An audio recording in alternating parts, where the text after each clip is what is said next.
Hello, everybody. We are privileged today. We have some researchers that are based in Montana that have been doing a lot of work on predictive tools for rangeland management. And I'm going to introduce both speakers. They're going to share the presentation. Our first speaker was scheduled to be Dr. Brady Allred, and unfortunately, he is under the weather, but fortunately for us, he had someone who could fill in for him. And so I'm going to introduce Eric Jensen first. Eric Jensen is the outreach coordinator for the Rangeland Analysis Platform at the University of Montana.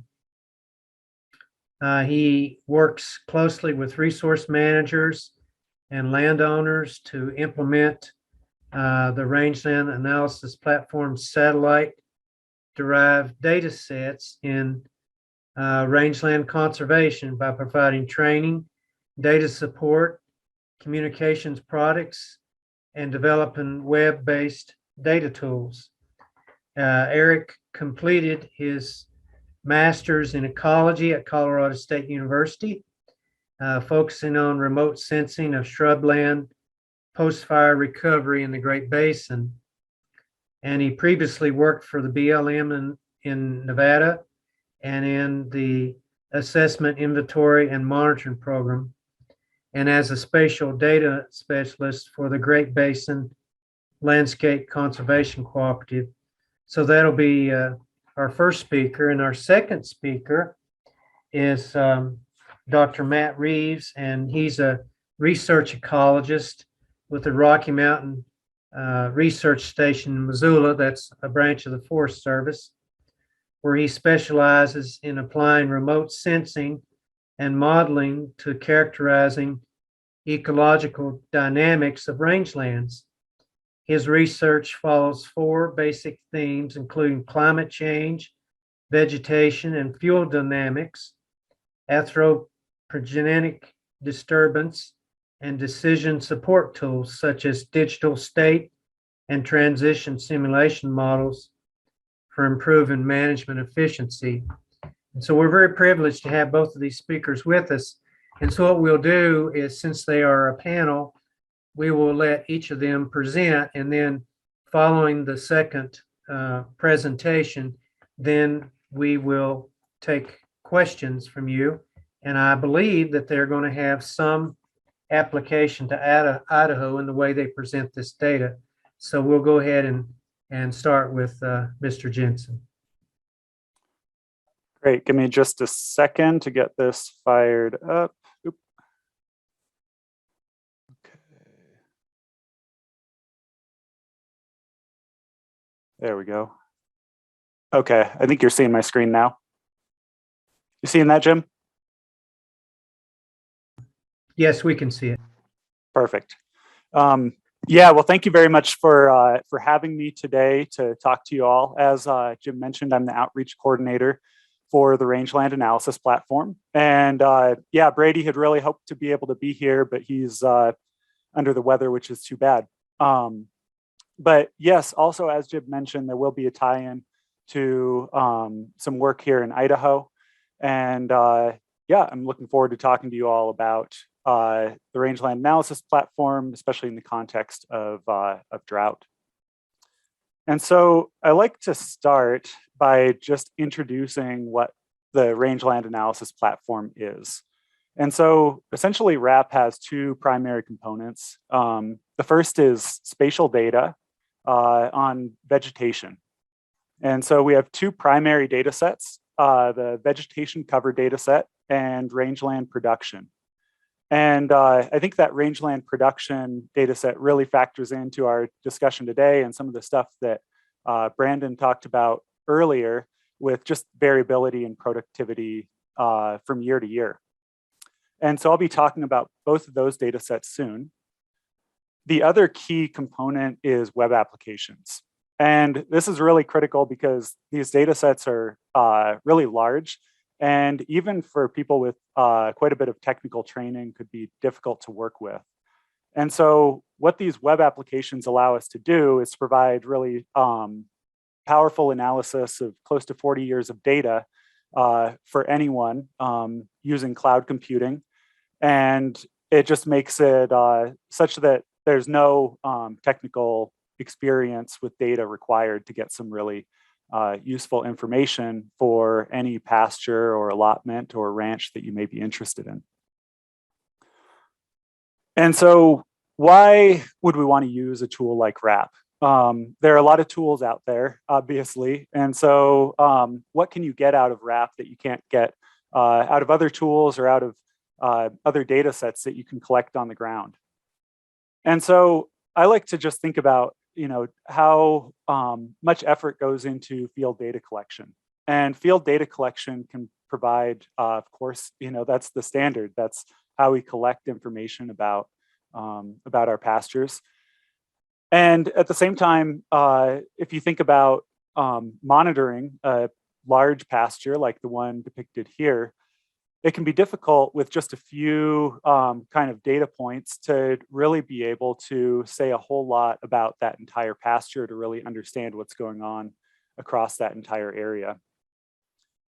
As we get to larger and larger areas, if we're interested in an entire watershed or some other management unit, then it just becomes more difficult to be able to arrive at some sort of analysis of productivity or vegetation types through time. And then, of course, at the state or regional extent, it's even more challenging. And so because the satellite data that we use to develop RAP has been collected for nearly 40 years and covers all of the globe, we're able to get a much better understanding of the entire landscape using satellite data. And because rangelands are so variable from year to year, especially in terms of productivity, having this 40-year archive of data is just really useful for understanding that natural range of variability within a given area.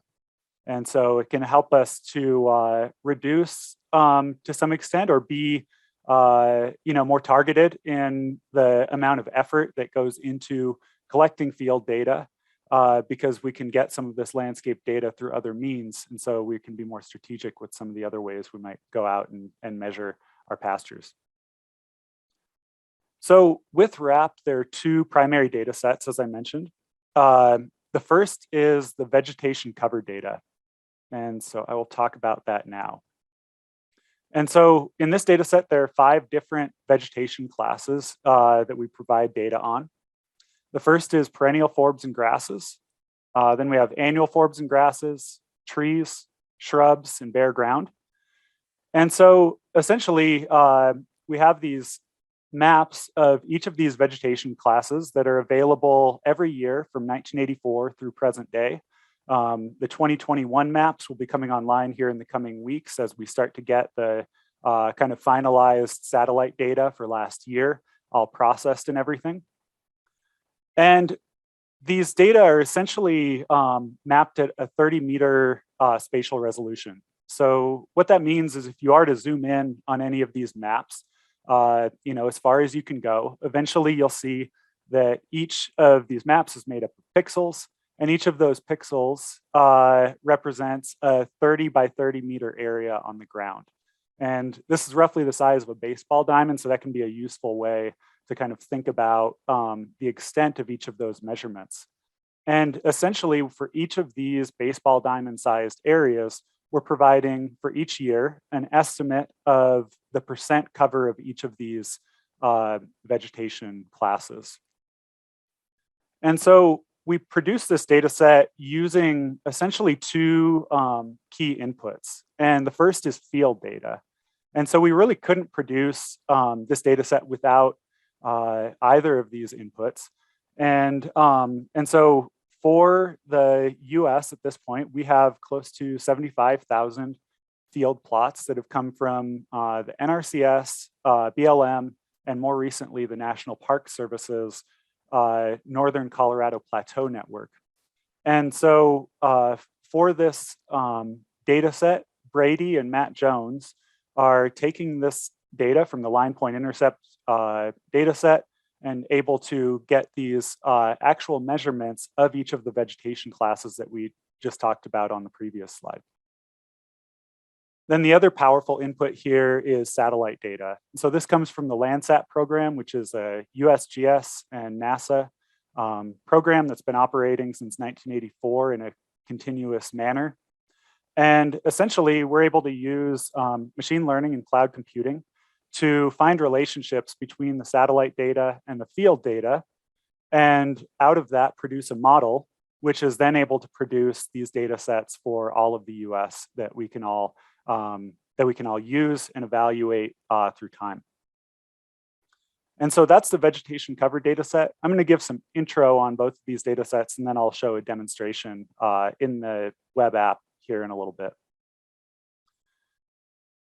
And we're really excited right now because Brady and Matt have just rolled out the third version of the Rangeland analysis platform. And so for followers of this group's work, you'll know that we had covered the Western US in version 2. And with this latest update, we're covering all of the continental US. And so with that, there's updated satellite imagery in the data set. And it handles much better agricultural areas, developed areas, and water as well. So that can give you some more kind of confidence in those types of areas. Okay, and the second data set is the rangeland production data set. And this one is, I think, really crucial and really useful in the context of drought. And we'll get into that in a moment. But essentially, here we have two vegetation classes, perennial herbaceous plants, so perennial forbs and grasses, and annual herbaceous plants, annual forbs and grasses. And so what's really neat about this data set is that it's, again, available annually. So you can look at productivity variability from year to year. I think Brandon in his talk was talking about variability and setting stocking rates and understanding, getting some sense of variability within a pasture or a ranch. And that can be tough to measure as we talked about earlier. And so here you can get another tool for using alongside your own personal and expert local knowledge to just give you a little bit more information in that way. And then in addition to the annual data, what's really cool here is that we have data every 16 days as well. And so you can look within a given year and then almost in real time at how production has played out within any year that you might be interested in between 1986 and present day. And so that can be really, really useful to look at the timing of production and to start thinking about some of these things that you're probably observing out in the field anyways. And this data set, again, is available at a 30-meter spatial resolution. So again, you can think about baseball diamonds stretching out and onto the horizon next time you're out in the field. And so Matt Jones leads this analysis, and this is a different approach a little bit to producing this data set compared to the vegetation production data. And here he's actually produced a model that models the process of rangeland productivity. And so if we just think about what's important for plants to grow, of course, different vegetation types will produce biomass at different times of the year and differently throughout the year. And then he's able to use estimates of absorbed solar radiation that comes from satellites. So kind of how intensely green plants are. Of course, that can tell us how actively plants are growing. And then he incorporates moisture deficit and temperature information, which of course are important as well for determining how able plants are to grow and how much they're growing. And so this is a very simplified schematic of a very complex analysis, but I think it provides kind of a useful way to think about this data set. And this is a 50-year-old approach that's been used for estimating vegetation production. And so this is nothing new. It's just taking kind of the newest advances in data processing that are now available to us, but it's actually not fundamentally changing any of the analysis that had gone on previously. And so with that, I do want to give a demo of the RAP so that you can start to see how this data looks for an area in Idaho. And so when you go to our website, it's probably a little hard to see on my screen, but it's rangelands.app. You can just enter that in. You'll come to this web page. There's a lot of great information here, but I'm just going to jump right into the app for now. And so when you get in there, you'll see kind of a map, big map that you can interact with in the right-hand portion of your screen. And then your dashboard for controlling the map and the analysis on the left-hand side of your screen. And so here you can see that there are these switches that allow you to kind of toggle on and off our two primary data sets, the vegetation cover and the rangeland production data. Here it's called biomass, and that's just because we've kind of changed the way we talk about this data set, but it's the same thing. And so you can use those switches to control what displays in the map. And then you can use this drop down to change, which data layer is shown. So right now we're looking at annual forbs and grasses, which is, plants like cheatgrass, medusa head, tall tumble mustard, things like that. And then you can use this drop down to go back in time. And so if we want to compare what 2020 looks like compared to 1990, for example, we can kind of look at that just visually on the map. For the biomass data, it's very much the same thing. So you can look at either annuals or perennials. And then you can, again, go back in time and look at any year you might be interested in looking at. But what I really want to show you is how to get started analyzing a specific pasture or ranch. And so I've been given this shapefile of, I think it's Rock Creek Ranch. And so what we can do is you can either upload a shapefile or you can just draw a feature in the map. For this, I'm going to upload a shapefile, but it works basically the same either way. So when I open this, load this in, it just has to be a zip shapefile. It'll zoom right to that, all of those features in that file. And then you can click any location you might be interested in. So I'm going to look at this this pasture right here, kind of, I don't know, in the southeastern portion of our map. And once you do that, you can click Calculate Time Series, and it'll start to run. And depending if you've run it before, it'll run really quickly, or it might take 30 seconds to run and go get the data. But once it's run, you'll have this panel. You can look at the vegetation cover, annual biomass, and 16-day biomass data. If I expand this out, we can get a better picture of all these squiggly lines, and there's a lot of information in this plot, so you can turn off anything you might not want to look at right now. And so if we're interested in just looking at shrubs and annual grasses over this almost 40-year period, we can do that and see that, well, for this area, it looks like shrubs have maybe somewhat declined, stayed relatively stable, but annual grasses have definitely gone up a fair bit in this area, and that's maybe not as big of a surprise, just with some of the challenges with cheatgrass and annuals in general. You'll see the data bounces around a little bit, and there is error that can enter in with satellite measurements and things like that.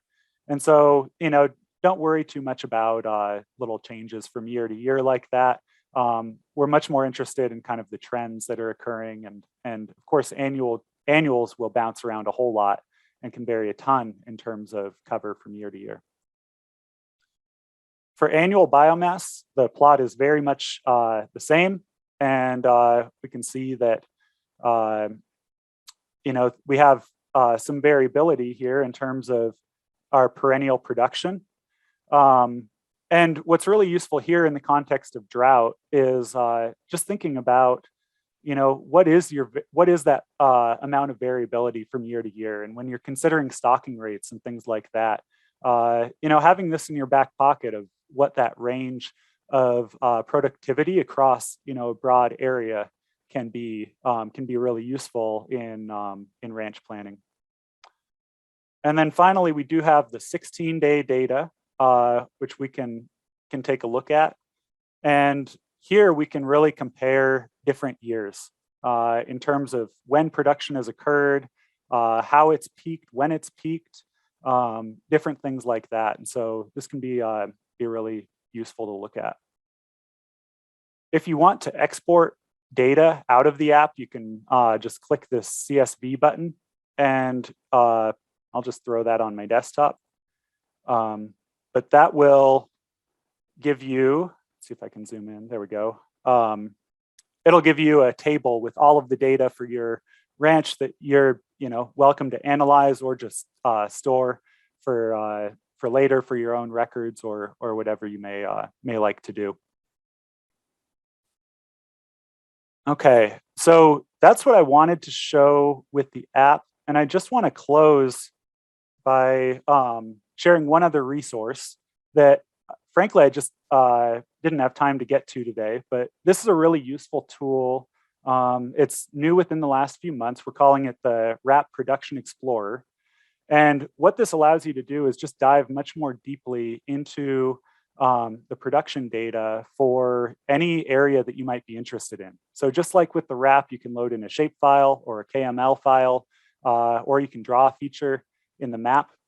And what this allows you to do is to look at 3 different kind of key facets. And one is comparing the current year's productivity to previous years and to long-term averages. So you can kind of overlay those curves throughout the year onto other years and see how it stacks up against where you'd normally be at any given time of the year. You can look at historical production compared to long-term averages to, again, get a sense of that variability. How big of a range is there in productivity? And then we have a whole tab dedicated to estimating stocking rates. And so this will take the annual production data, and you can enter in different specifications about your operation, harvest efficiency of the cattle, how long the cattle are on a specific pasture, things like that, and get some custom analysis. You can even generate reports that you can save to your computer with a bunch of charts and numbers that you can help use to kind of document things. And so I really encourage you to check this out. It's just, we'd need a little more time. We have resources on our website where you can learn more about using this app. So I encourage you to check that out. We also have a help site that can provide more resources. And so you can access this from our main website as well. It's support.rangelands.app, and it's built on a customer service platform that can allow you to get some questions answered quickly and easily. And with that, I want to thank you and hand it over to Matt. And you sound more clear now. Good. There was a vampire on the other end sucking the power out of my computer, I guess. That was a good cue by Eric, and I want to pivot briefly to talk a little more about how these predictive tools can help prepare for drought and how you cope with drought.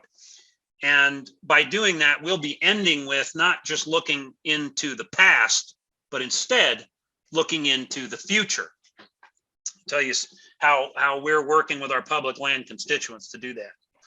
So when we are working with people on drought issues, we like to break it up into a couple of different time tranches. First would be the pre-drought kind of phase, and the other one is looking ahead and being able to pivot at the right moment and pull the trigger on your decision. Now, missing from this tranche would be the during drought, we're not going to address that at all today. We're going to be looking at pre-drought and then looking ahead. So for a pre-drought analysis and tools, what we're primarily concerned with on these lands is looking at evidence of resilience or lack thereof. It's entirely a data-driven approach. And we use a lot of the data that Eric mentioned. We also leverage the similar types of data from the USGS, particularly for annual grasses, as they offer a 30-meter annual grass twice a year snapshot that seems to match pretty well with our own estimates around the US. So we're primarily looking at vegetation trends. And on the Rock Creek Ranch, I'll just give you the spoiler alert. We're going to go through a scoring system here briefly and show you how we would apply, if this Rock Creek Ranch was something that I was working with in a consultative matter, the things we would be looking for. First off, we see middle poison is the worst offender with annual forb and grass cover. X is time and the Y here is percent. I want you to notice two things. Number one, it's increasing pretty strongly. That annual grass signal, middle poison, again, the worst offender. Number two, look at the increased variability past 2000. This is something we're seeing on most US rangelands. So it's not unique to this area. More energy has entered the system and it's represented by higher interannual variability. The highs are getting higher, but the lows are getting lower. You don't suffer from that quite as much, I don't think, as other places do around the US, but it's certainly present. So annual grass performance, I'm going to give it a negative to almost a minus. All right. So let's also talk about some of the resilience factors we saw. We're going to get to that in a couple more slides. Don't show the data about encroachment here, but overall, the encroachment from the resilience perspective, you don't get, from what we can see in the data, things look pretty good. In other words, the squiggly line is not going up. So overall, we did not see evidence for encroachment. So we give it a plus. But the variability, I'm giving you a minus. Other areas we would give a minus, meaning the variability exceeds that what you would see, and it kind of gives us some headaches when we're planning for drought. So to wrap up, what we found when we did a site-by-site analysis at Rock Creek Ranch, we found perennials are a positive, sort of.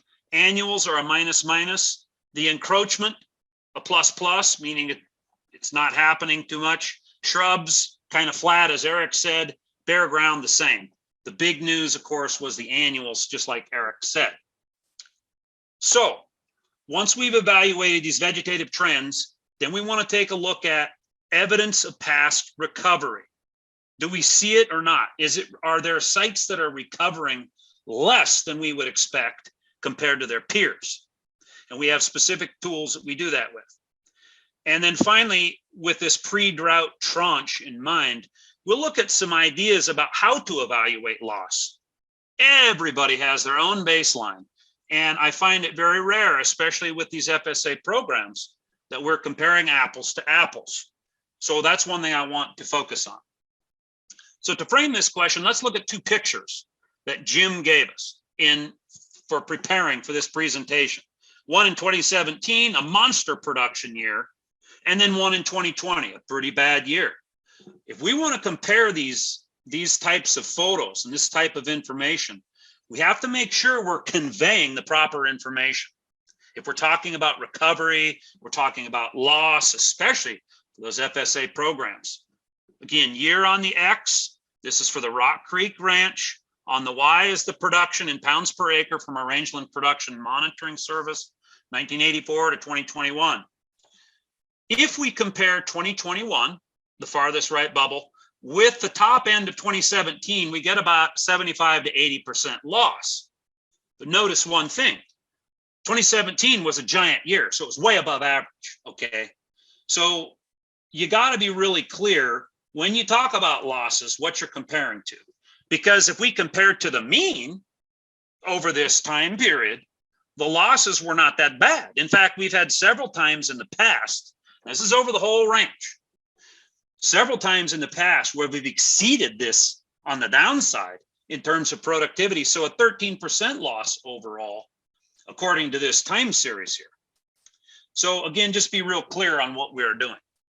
But I want to end this discovery or this discussion of time series and how we use them to talk to people by saying the recovery looks pretty darn good overall. In other words, when we hit these local minima, we achieve local maxima pretty rapidly. We come out of the hole pretty well. Overall, this ranch looks like it's doing pretty well from a vegetative perspective. So for recovery, it's a plus plus. And as we wrap up this discussion, you know, overall, if we were to sum all these pluses and minuses together, it would be somewhere around a plus for our pre-drought preparedness, with the exception of those pesky annuals, which continue to increase and over the long run, as you know, will make it less resilient to drought overall. Well, let's compare ourselves to the US. So here we are, the 2021 forage performance on US rangelands aggregated by Hucks. Southern Idaho was pretty bad, but it wasn't as bad, according to a lot of sources, as the Northern Great Plains or as California. And this is again from the production service that we host from 84 to 2021. Done with the retrospective part. Let's look forward. Now, to look forward, we use our system called Fuelcast, fuelcast.net. It gives us in-season forecasts of forage and fuels, so we can act early. So if you typed in the fuelcast.net and you were to go to the map, it's strictly a Google viewer. It's slow, it's clumsy. I don't like Google viewers, but you can go into the map here and kind of take a look at what's represented. Before we do that, I want to talk about what it is. Fuelcast offers, it was weekly projections. Nobody used weekly projections of forage and fuels looking forward. Our constituent tell us monthly to bi-monthly is better. So 2022, we are starting a bi-monthly process. So every 2 months, we get a new forecast. It's based on the deep learning process on the Google Earth engine. So it's a deployed artificial intelligence application. And it relies on 3 things. It relies on the daily eddy, which is thirst of atmosphere. It's a dryness indicator. Daily precipitation from GridMet. And then weekly MODIS and thematic mapper information. This is then trained on our Rangeland production monitoring service over 38 years. Importantly, we allow up to 2 years worth of past weather to help the computer decide what that's going to mean for growth in the future. And importantly, the Fuelcast starts 4 months ahead of the peak. What does that mean? Well, if we look at this example, the Northwestern Great Plains, in this example, we peak at about June 15th. That means Fuelcast is going to start its motor September 15th, grab the last 2 years worth of net data and start that daily progression. And then it's going to make a forecast on that as to the yield towards the peak of the season. So this is a snapshot of some of the products we offer. The weekly 1 hour fuels, which is forage here, and the change, the annual herbaceous yield in pounds per acre and change, surface fire behavior field models, and importantly, standing dead. So we track the standing dead that's available coming into the growing season, but hasn't greened up yet, which can be an important source of forage for some of those ungulates. Of course, it's very important for fuel.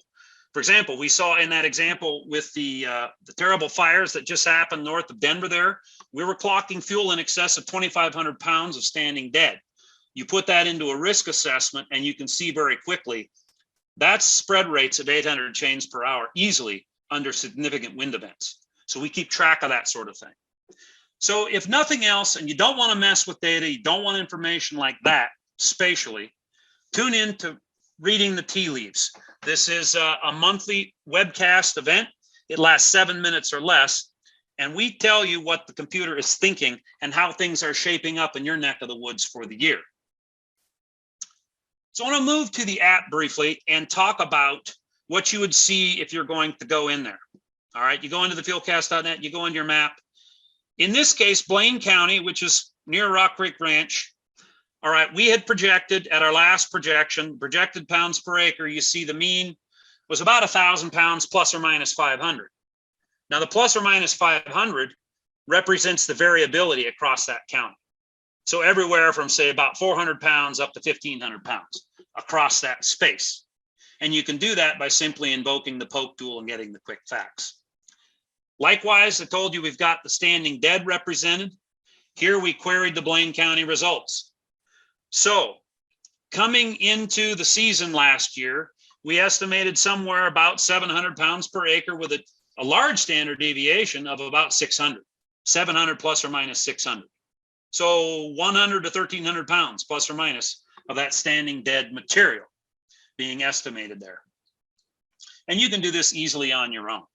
Finally, if we look at the herbaceous annual component, which is becoming increasingly large, we see an estimate of about 190 pounds per acre plus or minus 150, what was being projected in the 2021 season. Let's talk a little more now about does it work and what are the applications? Well, in 2020, we were documenting since February this big buildup of fuel that occurred outside of Phoenix. All those red dots are wildfires. And we said this was coming in our reading the tea leaves, and you can see a picture of it here, a tremendous flush. And if you look at the change in yield relative to normal, the dark blues and greens here represent, 100 up to 100, maybe even 200% of average. A little bit closer to home here, northwestern Colorado, Moffat County, we said the Fuelcast, May 30th, 2020. Take a look at all the red here. Okay, we put this on our radar. We were pounding the table. Something's going on. People said, we really don't know what you're talking about. Things look pretty good. July 28, we doubled down and said, this is a problem. Then in August, we see 3 of the counties in Colorado were disaster counties. Moffat County was one of those. What about, this should be 2021, not 2020 here. This is what we had said April 16th. There was 4 regions on our radar when we were going to brief the chief of the Forest Service and tell him we've never seen this much drought across U.S. rangelands in April 16th. Northern Great Plains, total wipeout. The upper Snake River Plain up in eastern Washington, Oregon, south central Idaho, things are not looking good. And California, we all know the story there. Where we blew it was the Southwest because of the monsoons, and we can talk about that some other time. But I want to encourage you to take a look there. The niche here for Fuelcast is that it offers timely and accurate fuel and forage information. Again, projections start 4 months before the peak. This helps us communicate with permittees what we think is going to happen. And it helps your future, your view of the future. Maybe you want to buy hay, pre-position suppression resources. Maybe it's time to sell. We actually had that discussion on Tip Hudson's Art of Range podcast, where we had the agricultural economists come on with us and talk about Fuelcast and what it means economically if it came true. You can take a look in his at Tip Hudson's Art of Range podcast list and see that there. It's about 45 minutes. Finally, risk management. It's important to know where the tea leaves are moving. Where's the needle moving? And for that, think about that Moffat County example and what we said with our reading the tea leaves in 2021. So if you want to get hooked up on this reading the tea leaves, again, the 7-minute webcast, we'll let you know when it's coming out. That's available through constant contact. Send me your email. We'll get you hooked up, and certainly reach out for partnerships. I'd be happy to share with you our entire automated kind of workflow that we do when we're working with our Forest Service and BLM brothers and sisters on those allotments. Thanks. I can be reached at matthew.reeves@usda.gov.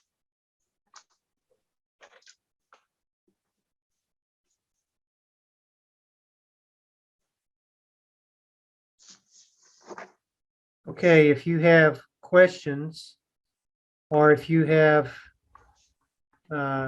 specific questions about the presentations, or if you have questions how you might apply this to a piece of country that you either manage or monitor, maybe you could put something in either the chat or the question and answers. And maybe while you're doing that, I'll just ask 1 or 2 to get us started. So first off, sounds like Eric and Matt, you're working in on some similar things. How how closely do you work together on some of the things that you both are doing? Matt, you can speak to that because you work closely with Brady on the analysis and things like that. I think you're on mute, Matt. There we are. I am on mute. Thank you. So I work with Brady as much as we can. Brady and his group were part of our Rangeland Technology Summit that occurred in April 5, 6, and 7 in 2021, where we explored 36 tools like this. So there are not just these types of tools, but many others, including ground sampling tools and other sorts of things, climate tools, et cetera. So the way it usually works is one of us will have an idea and we'll bounce it off each other, and then we try and take it from there. One of the things we've done in concert with Brady is through our Forest Service workflows and through our templates that we encourage people to use when they're evaluating drought or NEPA or some other, maybe it's an allotment management plan. What we have is a backdoor to RAP and some of these other tools where people send us the areas and the things they're concerned about. We pull all the data automatically. So do a giant data dump of the comma separated value files for all the areas. Let's say they have 200 terrestrial ecological units or ecological sites. We'll pull all the data for everything by having that backdoor, the keys to the back door of the system. So that would be one major way where we've participated together to make a more seamless kind of process between these two types of things. One other thing I'll mention would be Brady's work is predominantly the here and now and the what has happened. Ours is the here and now, but what's going to happen. So two different time tranches, if you will, but they're complementary.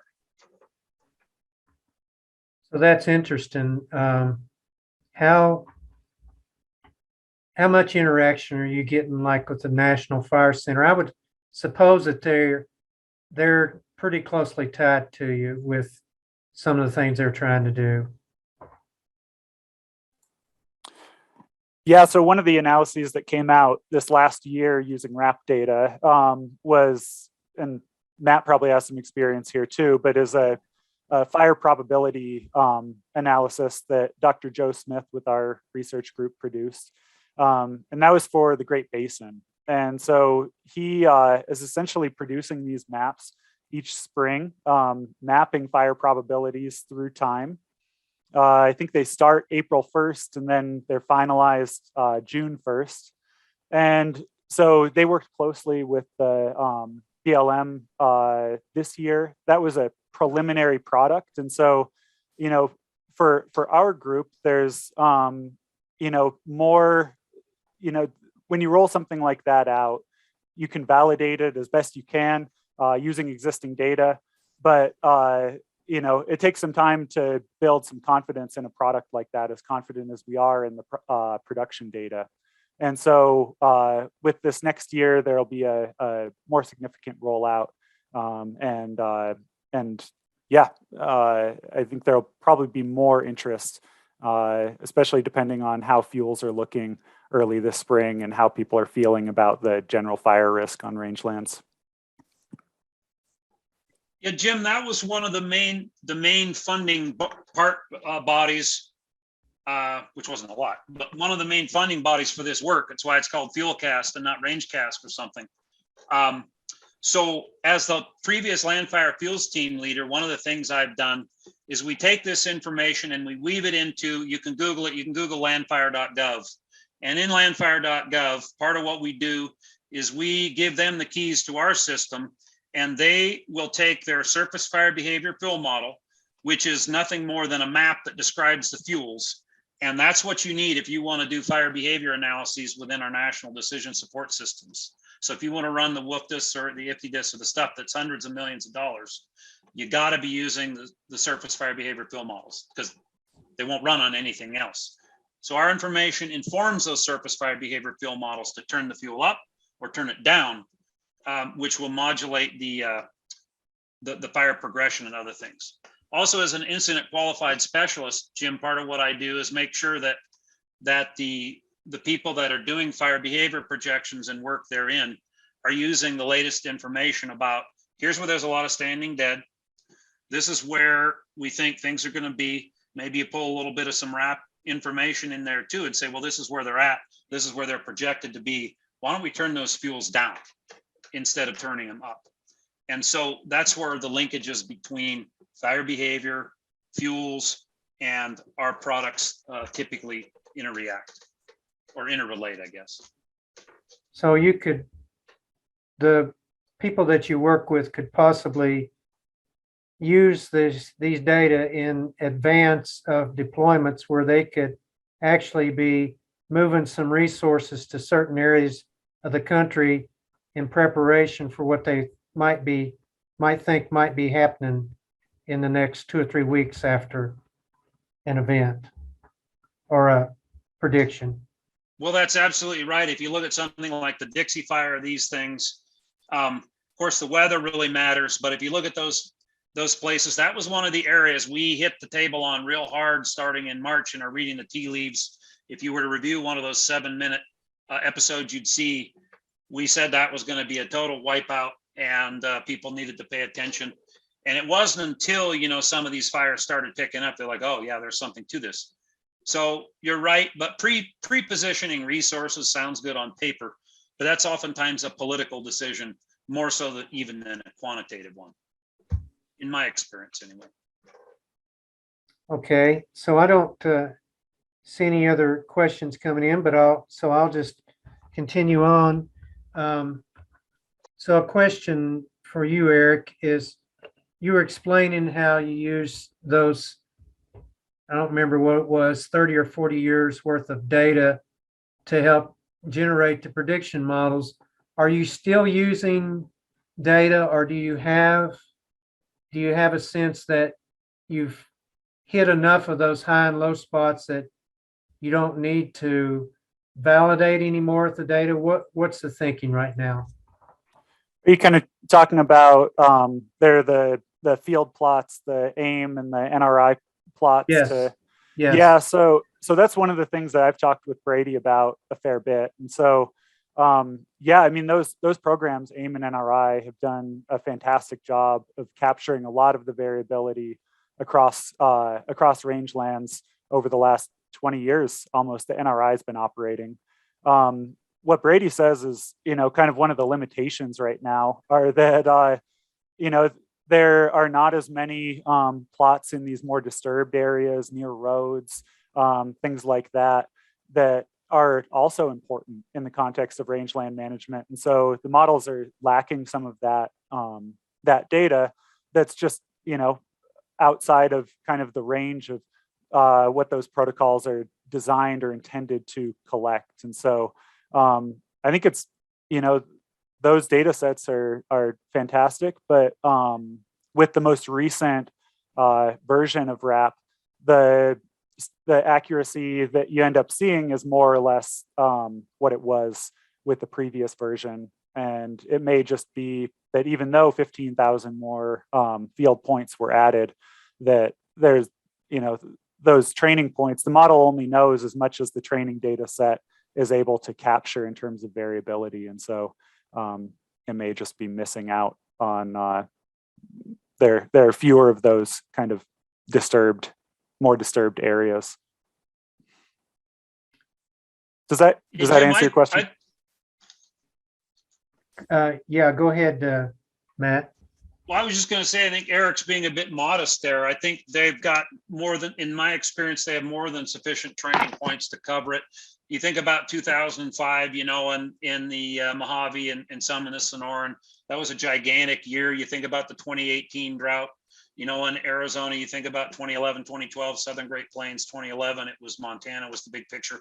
They've hit a string of years where there was gigantic highs and gigantic lows. I think they've got it covered, in my opinion. Yeah, and I should say that we're not lacking in field training points, and the fact that the data set is now able to better capture agriculture and developed areas, even without plots in those areas, is just a really creative approach for being able to handle that alongside the satellite data. Yeah, I will. It can also, anybody has a question, put it in the chat or the Q&A. But while we're waiting, I'll ask another one or talk about another one.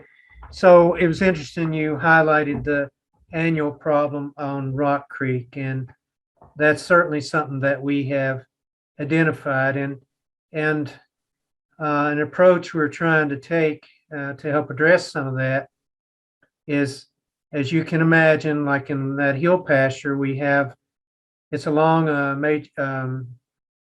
fairly major road, not a paved road, but a pretty commonly traveled route. And so we have more opportunity for fuel ignitions right along that road. And we've had that. So we've got comparisons between one side of the road and the other. And of course, on the one side of the road, we've got a tremendous increase in the annuals, the cheatgrass, so forth, and not a lot of shrub recruitment.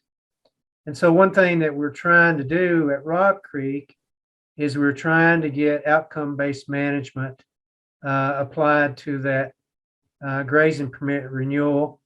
And so one component of that we're wanting to integrate is to do more targeted grazing, where we could come in at more than one entry point, maybe spring, but in particular in the fall, to try to reduce some of the fuel litter and the recruitment of the cheatgrass. And so that's one thing that we're interested in. But it was very enlightening to see that you've identified that as one of our main problems.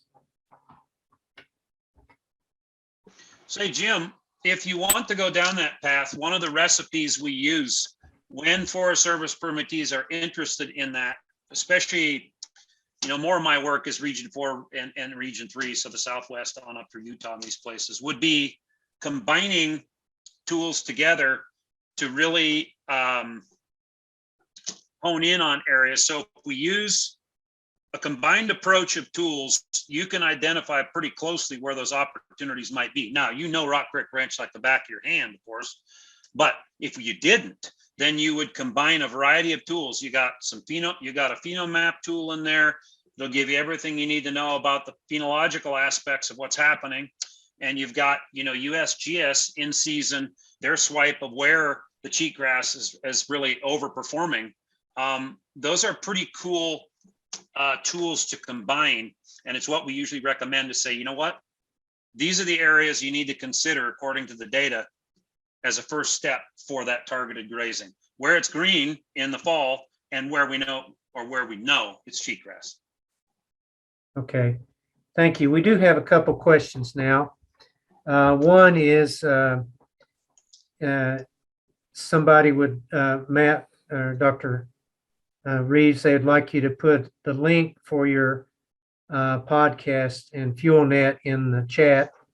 And then there's a question here from says, how do you know the difference between trees and grass and bushes on those pictures, the satellite pictures that you get? So I'm guessing that's directed towards me. So yeah, that's a really cool, that's a great question. And so with the model, I didn't talk about this, but basically we have the field data and the satellite data. And with the model, we're essentially giving the model information from 6 different times of the year. And so images from 6 different times of the year.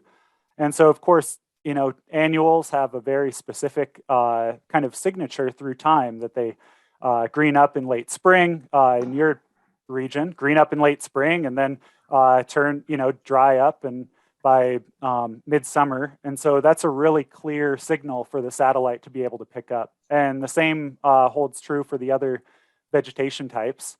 And so essentially with that information through time within a given year, alongside the actual measurements of vegetation from the ground, the model is able to make these estimates that are able to pick up on a lot of those details. that are seen in the satellite imagery. So it's essentially accounting for and measuring phenology through time of these different plant groups and then making predictions in the maps. Okay, thank you. Any other questions? Put them in the chat or the Q&A. I have gone on to the Rangeland analysis platform myself and have looked at some of these biomass measurements, and of course they're trying to draw about a pretty coarse scale, but you are able to pinpoint a location that you're interested in, and it may be helpful for some of you who are interested in maybe what this coming grazing season is looking like to look at an area, and as well maybe some of the prediction tools that Matt has mentioned as well. We always encourage people to use a variety of different tools, and in a lot of cases the Fuelcast data and the RAP data agree, and you can use Fuelcast to look forward in time and get a better idea of what things might look like going forward. You can use RAP to get real-time information, and so it's great because it's as easy as just opening up the website on your computer or your smartphone and getting some data to just give you kind of a picture of what's happening in real time. Yeah, so we've got time to answer another question or so. Here's another one that came in. How do they differentiate between cool season perennial versus annual species? Eric, if you want to handle that one, maybe. So we don't, right now it doesn't differentiate between cool and warm season species. So that's a pretty easy answer. The other one is, a little bit more difficult to answer. But I think, annuals do have maybe a bit more of a distinct phenology from perennials, and that can vary across the region.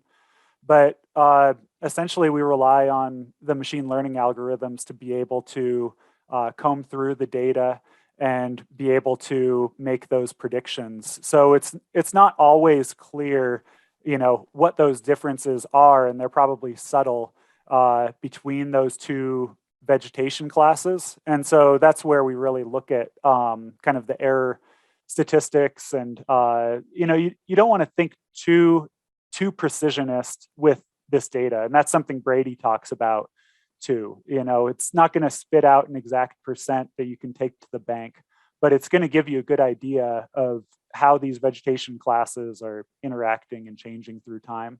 So is it absolutely perfect distinguishing different vegetation classes? No. Are these algorithms really good at finding these very subtle differences? They really are, and they can produce really great predictions.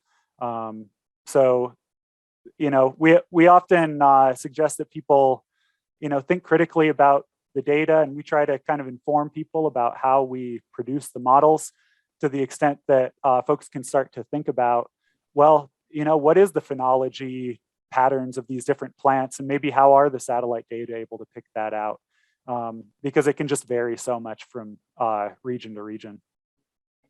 Okay, we've got maybe time for one last thought. Dr. Reeves, anything you want to share with all of us before we go on to the next presentation? I would just say on that note that one of the sources of feedback we've received, I think areas where sandburg bluegrass has a greater presence, it's going to be increasingly harder to differentiate sandburgs, for example, from some of the cheatgrass and Medusa head issues. But I think that kind of depends on where you're at in the elevation. But overall, the greater preponderance of sandburgs bluegrass tends to confound a little bit, I think, with some of those annuals early in the year. From what and we do have heard. A large proportion of that in some places. Anything else you want to share, Eric? I don't think so. I mean, the last thing I'd say is, from a fuels perspective, of course, there are huge environmental and ecological and grazing differences between annuals and perennials, but from a fuels perspective, perennials versus annual herbaceous plants, it just matters whether it's a productive year in terms of that fire risk. And so, if as long as it's giving us good estimates of production, we're going to have a good idea of what that fuel situation is going to look like. Besides that, no, thanks for having us, and it's been great to participate. I'll throw my email in the chat too. Don't hesitate to reach out. And yeah, thanks. Okay, Thank you, thanks Jim. to both of you. And we appreciate you being willing to show some sites in Idaho that a lot are familiar with. And I'll turn it back over to Dr. Glaze.